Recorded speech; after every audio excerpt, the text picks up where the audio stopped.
আসসালামু আলাইকুম। দুপুর ১২টা বেজে ১০ মিনিট। বাংলাদেশ বেতার রংপুর। স্থানীয় খবরে আমন্ত্রণ জানাচ্ছি শাহানা রেজা। স্বরাষ্ট্রমন্ত্রী সালাউদ্দিন আহমদ বলেছেন, দুর্যোগ মোকাবিলায় সরকারের সব ধরনের পরিস্থিতি এবং বন্যা দুর্গত মানুষের সহায়তায় সরকারি ও বেসরকারি উদ্যোগ অব্যাহত রয়েছে।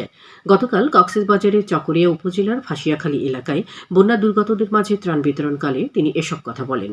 তিনি বলেন, দেশের যেসব এলাকা বন্যায় ক্ষতিগ্রস্ত হয়েছে সেখানে সরকারের পক্ষ থেকে জরিপ কার্যক্রম পরিচালনা করে ক্ষতিগ্রস্ত সড়ক, শিক্ষা প্রতিষ্ঠান, বেড়িবাঁধ সহ বিভিন্ন অবকাঠামোর পুনর্বাসন এবং ক্ষতিগ্রস্ত কৃষকদের সহায়তায় প্রয়োজনীয় ব্যবস্থা নেওয়া হবে। এ সময় বন্যায় ক্ষতিগ্রস্ত এলাকা পরিদর্শন করেন স্বরাষ্ট্রমন্ত্রী। জয়পুরহাট জেলা বিএনপির নেতৃবৃন্দের সাথে মতবিনিময় করেছেন জনপ্রশাসন ও খাদ্য মন্ত্রণালয়ের প্রতিমন্ত্রী আব্দুল বারী।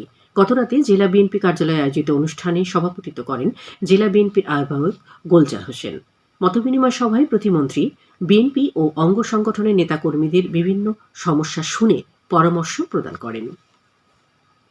জয়পুরহাটের পাঁচবিবি উপজেলায় বৈশ্বিক মহামারীতে ক্ষতিগ্রস্ত শতাধিক হতদরিদ্র পরিবারের সচ্ছলতা ফেরাতে গতকাল গরু বিতরণ করা হয়েছে।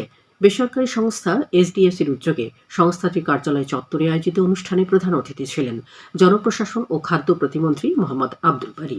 অনুষ্ঠানে অন্যান্যের মধ্যে বক্তব্য রাখেন সংসদ সদস্য ফজলুর রহমান সাইদ ও জেলা প্রশাসক মোহাম্মদ আল মামুন মিয়া। এ সময় প্রতিটি পরিবারের মধ্যে বিনামূল্যে একটি করে গরু বিতরণ করা হয়েছে।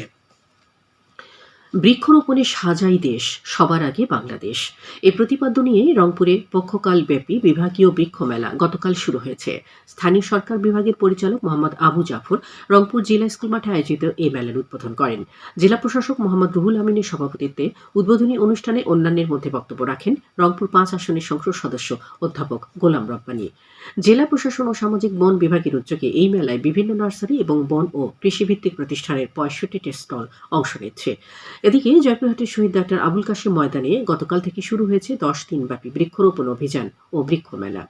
স্টলগুলোতে দেশি ও বিদেশি নানান জাতের ফল ও ফুলের চারা সহ বিভিন্ন জাতের বনজ ও ঔষধি গাছের চারা পাওয়া যাচ্ছে। লালমনিরহাটের পাটগ্রাম উপজেলায় দুস্থ ও অসহায় ১৫ জন উপকার ভোগীর মধ্যে জাতীয় সমাজ কল্যাণ পরিষদের আর্থিক অনুদানের চেক গতকাল বিতরণ করা হয়েছে। উপজেলার শহীদ আফজাল হোসেন মিলনায়তনে আয়োজিত এই অনুষ্ঠানে প্রধান অতিথি ছিলেন লালমনিরহাট ১ আসনের সংসদ সদস্য ব্যারিস্টার হাসান রাজীব প্রধান। উপজেলা নির্বাহী অফিসার তানভীর হোসেন এতে সভাপতিত্ব করেন। উপজেলা প্রশাসন ও উপজেলা সমাজসেবা কার্যালয় এই অনুষ্ঠানের আয়োজন করে। লালমনিরহাটের তিস্তা নদীবেষ্টিত খুনিয়াগাছি ইউনিয়নের ভাঙন প্রবল চরাঞ্চলে অসহায় মানুষের মাঝে গতকাল সহায়তা হিসেবে হুইল চেয়ার, ছাগল, সেলাই মেশিন এবং গাছের চারা বিতরণ করা হয়েছে। বেসরকারি সংস্থা নতুন জীবন রচি এর সহযোগিতায় আয়োজিত অনুষ্ঠানে প্রধান অতিথি ছিলেন জেলা প্রশাসক মোহাম্মদ রাশেদুল হক প্রধান। জয়পুরহাটের খেতলাল উপজেলায় ৫০০ পিস ইয়াবাসহ এক মাদক কারবারিকে আটক করেছে জেলা গোয়েন্দা পুলিশ। জেলা পুলিশ সুপারের কার্যালয় সূত্র জানিয়েছে, গতকাল এক মাদক বিরোধী অভিযানে উপজেলার মাহমুদপুর ইউনিয়নের দেওগ্রাম বেতার ঘরের ৩ রাস্তার মোড় থেকে মাদকসহ মাদক কারবারিকে আটক করা হয়। পরে তার বিরুদ্ধে স্থানীয় থানায় মাদকদ্রব্য নিয়ন্ত্রণ আইনে মামলা দায়ের করা হয়েছে। এদিকে কুড়িগ্রামের ভুঙ্গামারী উপজেলায় ১০৩ পিস ইয়াবাসহ মর্জিনা আক্তার ওরফে গেন্দি নামে এক মাদক কারবারিকে গ্রেফতার করেছে পুলিশ। উপজেলা সার্কেলের সহকারী police super Muntasir Mamun moon জানান, মর্জিনা আক্তার সোনাহাট স্থলবন্দরে দীর্ঘদিন ধরে মাদক ব্যবসা সহ নানা রকমের অসামাজিক কর্মকাণ্ডে জড়িত ছিল। তার বিরুদ্ধে মাদকদ্রব্য নিয়ন্ত্রণ আইনে স্থানীয় থানায় মামলা দায়ের করা হয়েছে। এখন শুনুন কৃষি সংবাদ। চলতি মৌসুমে রংপুর অঞ্চলের ৮ উপজেলায় লক্ষ্যমাত্রার চেয়ে ১০০ হেক্টরের বেশি জমিতে পাট চাষ করা হয়েছে। এবারে জেলায় ১০,৩৪০ হেক্টর জমিতে পাট চাষের লক্ষ্যমাত্রা নেওয়া হলেও চাষ হয়েছে ১০,৪৫০ হেক্টর জমিতে। কৃষি সম্প্রসারণ অধিদপ্তর ও পাট অধিদপ্তর চাষ সফল করতে কৃষকদের প্রণোদনা, বিভিন্ন কারিগরি সহযোগিতা প্রদান করছে। চাষ সফল হলে জেলায় এবারে ১,৫০,০০০ বেল পাট আঁশ উৎপাদিত হবে বলে আশা করা হচ্ছে। একই সাথে পাটকাঠিও পাওয়া যাবে, যা পার্টেক্স বোর্ড সহ বিভিন্ন সামগ্রী তৈরির কাঁচামালের যোগান দিবে।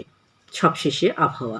আজ সন্ধ্যা ৬টা পর্যন্ত অভ্যন্তরীণ নদীবন্দরগুলোর জন্য পূর্বাভাসে বলা হয়েছে, খুলনা, বরিশাল, পটুয়াখালী, কুমিল্লা, নোয়াখালী, চট্টগ্রাম, কক্সবাজার এবং সিলেট অঞ্চলের উপর দিয়ে দক্ষিণ পূর্ব দিক থেকে অস্থায়ীভাবে ঘন্টায় ৪৫ থেকে ৬০ কিলোমিটার বেগে দমকা থেকে ঝোড়ো হাওয়া বয়ে যেতে পারে।